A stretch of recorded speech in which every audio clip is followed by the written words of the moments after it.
Ah, Anthony, por fin has llegado. Hola. Bien, ponla ahí. Sí. Así está bien. ¿Así está bien? ¿Sabes que no me convence? Ponlo un poco más allá. Sí. Sí. No, tampoco está bien así. Ponla donde estaba antes.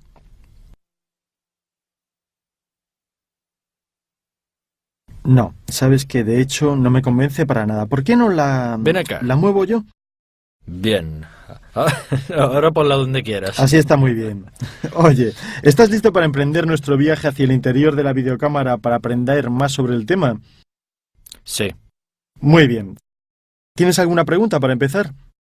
Sí, me habías hablado de videocámaras semiprofesionales, por ejemplo. ¿Cómo se puede distinguir una cámara Sí. semiprofesional de una profesional? Sí, claro. Mira, aprovecharé tu pregunta para explicarte mejor cuáles son las diferencias entre las diferentes videocámaras, cuáles son los elementos que componen una videocámara y cuáles son los instrumentos que permiten controlar las imágenes. Perfecto. ¿Estás listo? Yes. Entonces partamos. Anthony, te veo pensativo. No, estaba pensando en un catálogo que vi el otro día. Había videocámaras de varios tamaños, formas, varios modelos. ¿Se pueden distinguir los modelos en base a la forma? Bueno, en cierto modo, sí, seguramente la forma y dimensión son importantes para entender a qué segmento pertenece una videocámara particular. Esta, por ejemplo, que encierra en un solo elemento el objetivo, el cuerpo de la lente y la grabadora, es una videocámara no profesional. Subiendo de nivel, mira, la que está allí es de tipo semiprofesional.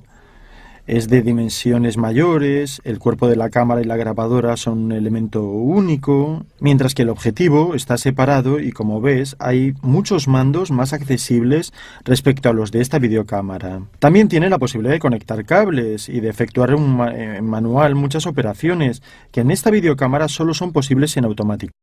Subiendo aún más de nivel llegamos a las videocámaras profesionales o broadcast, como esta de dimensiones grandísimas, la posibilidad de tener cada elemento por separado, o sea, el objetivo, el cuerpo de la cámara y la grabadora, mandos muy accesibles y muy grandes, grandes dimensiones, gran peso, pero con gran estabilidad. La verdad es que son muy bonitas estas cámaras. Sí, son realmente joyas de la tecnología. Sin embargo, por importantes que sean la forma y la dimensión, desde luego no son los únicos parámetros para asignar una videocámara a un determinado segmento. Es muy importante el sensor que permite entender si una videocámara es no profesional, semiprofesional o profesional, broadcast. Bueno, yo sé qué quiere decir broadcast claramente, Claro. pero en este caso, ¿qué significa? Mira, es un término que se ha escogido de la terminología televisiva, porque las cámaras de televisión, las videocámaras de tipo broadcast, eran las que filmaban para la televisión. Pero hoy la situación ha cambiado un poco. La calidad ya no es tan determinante y en televisión se ven también películas bajadas de Internet, por ejemplo. Sin embargo, se sigue utilizando el término broadcast para indicar estas videocámaras, como esta, por ejemplo, que pertenece a un segmento profesional muy elevado, de excelencia. Bueno, te estaba hablando del sensor, como elemento fundamental para clasificar en una determinada categoría una videocámara. Por el sensor, por el tamaño del sensor y del número de sensores que tiene, se puede entender a qué segmento pertenece una videocámara. Las dimensiones se miden mirando la diagonal del sensor, que está en pulgadas, exactamente como una pantalla de televisión. Sí. Un sensor de 1/6 o 1/4 de pulgada significa que tenemos una videocámara no profesional. Subiendo a 1/3 de pulgada es una semiprofesional. Si llega a media pulgada o 2/3 de pulgada, como en este caso, tenemos una videocámara de tipo broadcast. Sin embargo, como te he dicho, también el número es importante. Puede haber videocámaras mono CCD o 3 CCD. Pero, ¿por qué 3 CCD? Tiene que ver con la composición de la luz. Prácticamente en el interior de las videocámaras con 3 CCD hay un sistema de prismas que descomponen la luz en 3 colores primarios, el rojo, el verde y el azul. Cada sensor está destinado a recibir la luz solamente con resultados de calidad, de precisión y nitidez, seguramente muy superiores. El número de los sensores sirve exactamente para distinguir, para catalogar las diferentes videocámaras. Las de 3 CCD son las broadcast, las profesionales, las semiprofesionales y hasta algunas no profesionales de categoría alta, mientras que las de un solo CCD seguramente son cámaras no profesionales. Bueno, si he entendido bien, puesto que hay formas, modelos y estructuras distintas, significa que las cámaras funcionan de manera diferente. No, el funcionamiento de las videocámaras en realidad es muy similar, porque todas están compuestas por los mismos elementos. ¿Quieres decir que si entiendo cómo funciona una, puedo entender cómo funcionan todas? Exactamente. Mira, utilizaré nuestra videocámara Broadcast, para mostrarte cada elemento. Los elementos son el objetivo, como ves es muy similar a un objetivo para cámara fotográfica. Aquí tenemos el cuerpo de la cámara y de este lado la grabadora. Estos son los tres elementos que componen una videocámara. Bajo de nivel. Voy a analizar nuestra videocámara semiprofesional. También en este caso tendré el objetivo. En esta parte anterior y en la parte central, reunidos en un único elemento, tenemos el cuerpo de la cámara y la grabadora. Lo mismo vale para nuestra videocámara no profesional. Como ves, delante está el objetivo incorporado, en este caso en un único elemento, con la grabadora y cuerpo de la cámara. También los elementos accesorios están presentes en las cámaras de segmentos diferentes. Mira, aquel monitor LCD existe en la semiprofesional, pero también en nuestra videocámara Broadcast. Lo mismo vale para el View Finder. Mira, está aquí y está allí. Necesitamos ver cómo funciona cada elemento. ¿Cuáles son las características de cada uno de estos elementos para poder hacer una distinción más minuciosa de los diferentes modelos? Empecemos con el objetivo. Las características principales del objetivo son tres: el enfoque, el diafragma y el zoom. ¿Y esto en todas las cámaras? Sí, absolutamente. La diferencia está en los diferentes niveles de las videocámaras y en lo que puede ser controlado manualmente en lo que es solamente automático. Cuanto mayores son los parámetros controlados automáticamente por la cámara, menor es el control que tú puedes tener sobre el resultado final que obtendrás. ¿Y en este caso qué hago? El problema es este. Debes tratar de entender cuando decidas comprar una cámara cuáles son las funciones que quieres poder controlar manualmente. Obviamente yo aconsejo utilizar claro en relación al precio que se quiere gastar una videocámara que pueda permitirnos la mayor parte de regulaciones manuales para poder intervenir directamente en la calidad de las imágenes que vamos a filmar. Bien. Hablemos del enfoque específicamente. Cuando quieres hacer una toma, puedes utilizar el enfoque manual o el automático. Y yo, ya habrás entendido por qué, me inclino absolutamente por el enfoque manual. Sí, esto ya lo he entendido. Exacto. En este caso vamos a ver, utilizando nuestra videocámara Broadcast, cuáles son las posibilidades de controlar el enfoque en el objetivo. Como podemos ver en esta cámara, cuyo objetivo es de grandes dimensiones y nos ayuda a entender cuáles son cada uno de los instrumentos, este es el anillo de enfoque. Aprovecho para mostrarte también esto, que es el anillo de zoom, y esto que es el diafragma. Entonces, regresando un momento al enfoque. A menudo tengo el problema que cuando uso la videocámara me cuesta trabajo enfocar a las personas que encuadro. Sí. El enfoque a veces va sobre el fondo. Sí, es cierto. Este es uno de los grandes males del enfoque automático, porque la videocámara no puede saber exactamente cuáles son tus intenciones. En el caso de control manual del enfoque, tú puedes intervenir de manera más directa y precisa sobre lo que quieres enfocar en tu imagen. Se han ido difundiendo, aprovecho para enseñarte esto en nuestra videocámara semiprofesional, anillos de enfoque de este tipo. Como ves, gira sin interrupción. Es un anillo sin final de carrera que permite obtener ventajas en el enfoque automático. Pero no nos permite tener las mismas referencias que podemos tener con el enfoque manual. Esta videocámara, como fue pensada para que la utilicen solamente profesionales, no tiene ese sistema, sino que tiene un sistema diferente.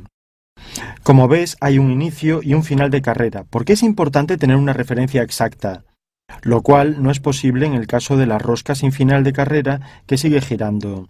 En este caso no está presente el automatismo, porque en un objetivo de este tipo sería exageradamente caro y no es nada funcional para tomas de tipo profesional. El diafragma es el segundo elemento que había mencionado. Ya hemos hablado de él en la lección pasada, y además ya lo conoces por lo que respecta a la fotografía. Sí, claro. Por lo tanto, voy a hablarte del zoom. Bueno, el zoom es una particularidad de las videocámaras que permite acercarte o alejarte del sujeto que estás filmando sin mover físicamente la videocámara. Vamos a examinarlo mejor en esta semiprofesional. El zoom puede ser manual o servoasistido. Mira, si el zoom es manual, interviene directamente sobre el anillo que te permite exactamente ajustar el zoom asistido, o sea, este mando que te permite llevarlo a posición servo, así que usarás estos mandos para zoomar adelante y atrás. ¿Ves que se mueve automáticamente el anillo? Sí. El zoom es un instrumento del que los amantes del vídeo tienden seguramente a abusar. Se trata de algo que se debería utilizar para buscar el mejor corte del encuadre, y no debería ser filmado el movimiento del zoom, pero esto sucede muy a menudo, desgraciadamente. Sí, pero no es tan fácil. Se necesita tratar de tener ciertos cuidados. Por ejemplo, si decides zoomar, si quieres filmar el sujeto y que esté enfocado al final de tu zoom, debes hacer esto. Antes de nada, vuelvo a poner mi zoom en manual. Luego, ya que tengo la intención de efectuar la toma de un sujeto en esa dirección, pongo el zoom al final de la carrera.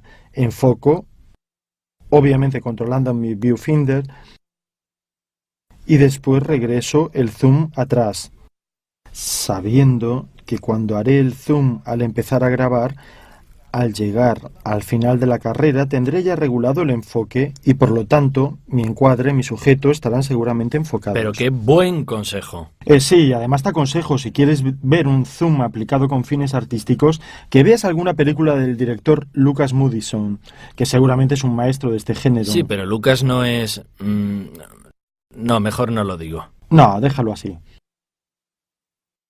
Bueno, Anthony, después de hablar ampliamente del objetivo y de sus características, vamos a examinar ahora el corazón de nuestra videocámara, o sea, el cuerpo de la cámara, el lugar donde el sensor recoge la luz que se transforma en señal eléctrica y se envía a la grabadora para ser fijada en el soporte. Los elementos que debemos tener en cuenta por lo que respecta al cuerpo de la cámara son el aspecto, el número de fotogramas por segundo, la sensibilidad, la velocidad de obturación y el balance de blancos. Bien. Empezamos por el aspecto. Aspecto significa... En el interior del cuerpo de la cámara se decide la dimensión de nuestros fotogramas. Podemos ver fotogramas de dimensión 4/3 o 16/9. Perdóname, pero explícame mejor esto. ¿Qué indican estos números y estas proporciones? Sí, indican la relación que hay entre la anchura y la altura de la pantalla. Imaginémonos coger la altura de la pantalla como unidad de medida. La proporción 1,77:1, que es equivalente a 16/9, indica que la anchura de nuestra pantalla es igual a 1,77 veces la altura. Al contrario, en el caso de los 4/3, la proporción es de 1,33:1. Esto significa que la anchura de la pantalla es 1,33 veces la altura. Por este motivo, a veces veo las bandas negras arriba y abajo de las imágenes televisivas. Esto depende cuando del vemos hecho... las películas. Sí, esto depende del hecho de que la proporción normal de las pantallas de televisión es 4/3, o sea, 1,33:1. Cuando yo proyecto una imagen, por ejemplo, 16/9 o 1,77:1, lo que obtengo son estas bandas negras que compensan la diferencia que hay entre la proporción 1,77:1 respecto a 1,33:1. La otra posibilidad, al contrario, es centrar exactamente la imagen haciendo coincidir la altura con la altura efectiva de la pantalla televisiva. Pero de este modo se eliminaría la parte lateral de la imagen y yo sinceramente prefiero verla de anchura normal, aunque salgan las dos bandas arriba y abajo. ¿Te es más claro ahora este concepto? Absolutamente sí, gracias. Muy bien, ahora pasemos a los otros aspectos, algunos de los cuales ya los hemos examinado con mucho detalle: los fotogramas por segundo, la sensibilidad, el gain, la ganancia y la velocidad de obturación. Nos queda por examinar el balance de blancos. ¿Sabes de qué se trata? Sí, funciona como en la fotografía. Exacto, el principio es el mismo, solo que tenemos la posibilidad de memorizar diferentes balances del blanco. Quiere decir que se necesita preparar 2 escenas antes de empezar a filmar. Perfecto, ya estás entrando en la filosofía del videomaker avanzado. Felicidades, estás progresando, ¿eh? Te muestro. Sí. En nuestra videocámara, ¿cómo se puede ajustar el balance de blancos? Aquí tenemos el mando White Balance, que tiene 3 posiciones, preset A y B. Utilizando preset, podemos utilizar ajustes predefinidos, como 5600 grados Kelvin, que es la temperatura del color para las tomas efectuadas con luz solar durante el día. En cambio, 3200 grados Kelvin es la temperatura relativa a tomas efectuadas en interiores, con luz artificial. Ahora te quiero explicar cómo se hace un ajuste del blanco. utilizando una de las dos posiciones que puedo poner manualmente. En este caso la posición A. Da lo mismo utilizar una u otra. Bueno, pongo el mando en la posición A. Luego tomaré una hoja blanca que pondré delante de mi objetivo a una distancia aproximada de 1 metro, no pegado a mi objetivo, y tendré cuidado, si se alcanza a distinguir la trama del papel que tengo delante, de desenfocar la imagen. De este modo obtendré un blanco uniforme. A este punto, apretando el botón Automatic White Balance, obtendré un balance del blanco correcto y que me servirá de referencia para este tipo de ajuste. Obviamente puedo hacer lo mismo en condiciones de luminosidad diferente por lo que respecta a la posición B. ¿Está claro? Clarísimo. Muy bien, entonces yo diría Eres que... muy bueno explicando cosas. Ah, te agradezco. Ahora podemos hablar del último elemento, o sea... La grabadora. La grabadora, muy bien. Entonces, solo nos falta hablar de la grabadora. Exacto, la grabadora es el eslabón final de nuestra cadena y es el dispositivo que sirve exactamente para grabar lo que nos da el cuerpo de la cámara. Resumiendo, lo que sucede es que el sensor elabora la luz y la transforma en una señal eléctrica. Esta señal eléctrica es procesada por el DSP, Digital Signal Process, que efectúa toda una serie de elaboraciones en esta señal para convertirla en una información y que pueda ser transcrita por la grabadora en un soporte más adecuado, o sea, en el que esa videocámara utiliza. Como ves, aquí tenemos diferentes tipos de soporte. De hecho, ¿para qué sirven todos estos tipos diferentes? Te explico. Antes que nada, existen diferentes tipos de cassette, que es uno de los soportes más usados, porque cada uno de estos cassettes tenemos el mini DV, el VHS, el Betacam, el DVCam, el DVC Pro, el Master DV. Todos tienen diferente estándar de grabación que se distingue por la calidad. Mira, por ejemplo, esta es una cassette mini DV. Es seguramente el formato más económico y más fácil de encontrar, pero también es el de calidad más baja. Se usa sobre todo en el ámbito no profesional. Bueno, aprenderás a conocer también el Betacam, que seguramente es de nivel alto y se utiliza para grabaciones de tipo profesional. Otros formatos son intermedios, como por ejemplo el DVCam o también el DVC Pro. Todas estas son cintas. Además existe la posibilidad de tener videocámaras que graban directamente en DVD. Mira, que tienen un tamaño diferente. ¿Ah, sí? Y también en disco Blu-ray, por lo que respecta a la alta definición. También hay memorias sólidas, por lo tanto no ligadas a un dispositivo, como una cinta o un disco. O un disco pueden ser, por ejemplo, las tarjetas de memoria como la Flashcard o las SD para las cámaras más pequeñas, no profesionales o semiprofesionales, hasta llegar a tarjetas más importantes en cuanto a calidad y dimensión, como las P2, donde se graba también en alta definición. También hay videocámaras que contienen un verdadero hard disk, un disco duro, que permite grabar directamente sobre este tipo de soporte. ¿Y cuáles son los pros y los contras de estos tipos de formatos? Sí, cada uno de ellos tiene características, digamos, que pueden ser ventajosas o no, depende de qué uso se les quiere dar. El cassette es seguramente el soporte más fácil de encontrar y el más económico, depende obviamente del tipo de cassette que escojamos. Pero tiene el límite de estar vinculado a un frame rate fijo. Por lo que respecta al DVD, seguramente tiene algunas ventajas, pero presenta a veces algunos problemas de compatibilidad. Hay videocámaras que graban en un hard disk, que seguramente son muy cómodas, pero cuando el hard disk está lleno, se tienen que descargar las imágenes que están ahí, y por lo tanto todo el tiempo de la descarga no se puede utilizar la videocámara. Para terminar, existen las tarjetas de memoria. Las tarjetas más pequeñas como las SD y las flash seguramente son muy prácticas, pero tienen límites cualitativos. Al contrario, cuando escojo una tarjeta de este tipo seguramente no tengo límites de calidad, pero el costo es muy alto. Una tarjeta de capacidad alta puede costar cuanto una buena cámara no profesional. Vaya. Sí, ¿te quedó claro todo lo que hemos visto hoy? Sí, te diré que ha sido muy claro. Bien, analizamos en esta lección la videocámara, sus elementos fundamentales, o sea, el objetivo, el cuerpo de la cámara y la grabadora.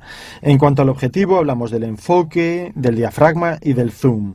Por lo que respecta al cuerpo de la cámara, hemos hablado del sensor y hemos visto que el cuerpo de la cámara se ocupa del aspecto, de la frecuencia de los fotogramas por segundo, de la sensibilidad, de la velocidad de obturación y del balance del blanco. Para terminar, en cuanto a la grabadora, hemos visto que hay muchos soportes a disposición: cassette, DVD, discos fijos o tarjetas de memoria. Yo diría que estamos listos para pasar a la próxima lección. Sí. ¿Qué miras? ¿Quién?